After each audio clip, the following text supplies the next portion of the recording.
আর কিছুদিন পরেই বিশ্বকর্মা পুজো আসছে। এখন থেকেই চারিদিকে আকাশে ঘুরে উঠছে। যুগ যুগ ধরে বলা হয়ে থাকে বিশ্বের সর্বশ্রেষ্ঠ শিল্পকর্মের রূপকার স্বর্গের দেবতাদের মধ্যে সেরা সেরা হলেন বিশ্বকর্মা ঠাকুর। আচ্ছা, বিশ্বকর্মা ঠাকুরের বাহন হাতি কেন? আরও অন্যান্য পশুও তো ছিল।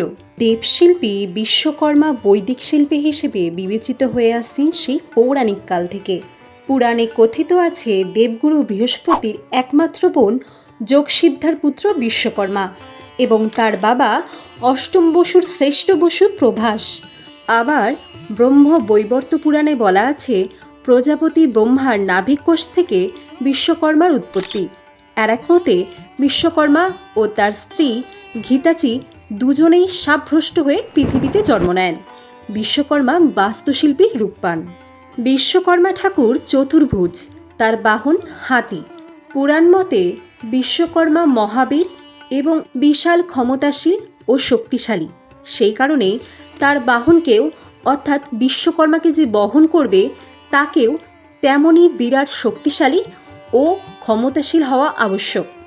আর পৃথিবীতে হাতির চেয়ে শক্তিশালী ও ক্ষমতাশালী প্রাণী আর কে আছে? যে জন্যে প্রাচীনকালে রাজারা যুদ্ধক্ষেত্রে যুদ্ধ করতেন হাতির পিঠে চেপে। হাতির আবার হাত নেই, আছে একটি সুর, যেটা দিয়ে হাতি তার জীবন নির্বাহের যাবতীয় কর্ম সম্পাদন করে। সুরের আর এক নাম কর, যার জন্য হাতির অন্য নাম করি। করির ক এসেছে ক্রি ধাতু থেকে। ধাতু শিল্পকর্মের অন্যতম একটি কাঁচামাল হিসেবে বিবেচিত হয়। আবার হাতি শক্তিশালী দেহের পাশাপাশি খুবই শান্ত মস্তিষ্কের অধিকারী, যে দুটো গুণ শিল্পকর্মে ভীষণই গুরুত্বপূর্ণ ও প্রয়োজনীয়। শিল্পের রূপকারকে একই সঙ্গে দেহে বলশালী ও মগজে শান্ত হতে হবে, তবেই সে বড় বড় শিল্পকর্ম গড়ে তুলতে পারবে। দেখা যাচ্ছে দেবশিল্পী বিশ্বকর্মা এবং তার বাহন হাতি দুজনের মধ্যেই শিল্পকর্মের দুটো অত্যন্ত আবশ্যক গুণাবলী রয়েছে। তাই বিশ্বকর্মার বাহন হাতি।